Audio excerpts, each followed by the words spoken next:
আপনি যেভাবে করেছেন সেভাবে একটি চারা গাছ লাগিয়ে আমাদের দর্শক বন্ধুকে একটু দেখাবেন। তো চারা গাছ লাগানো কি কোনো নিয়ম আছে বা কিছু, সেটা একটু সুন্দর করে আপনি একটু এই একটি চারা গাছ লাগানো দেখাবেন। আচ্ছা, চারাটা হচ্ছে মিনিমাম 8 ফুটের দূরত্ব লাগাতে হবে এক একটা গাছের থেকে।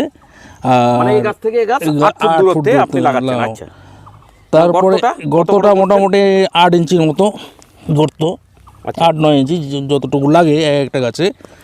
তো লাগানোর পরে আমি যেটা করি আর কি, পূর্ব দিকে একটা দাগ দিয়ে রাখি। গাছটা যেভাবে থাকে এইভাবে যদি লাগানো থাকে তো পূর্ব দিকে আমার একটা দাগ দিয়ে রাখি। এই দাগটা আমরা যখন লাগাবো তখনও এই পূর্ব দিকেই থাকবে।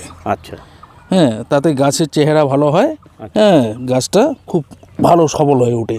এবং চারদিক দিয়ে আমি মাটি, ঝুড়ুং মাটি এইভাবে দিয়ে আস্তে আস্তে দিয়ে এই লাঠি দিয়ে আমরা মোটামুটি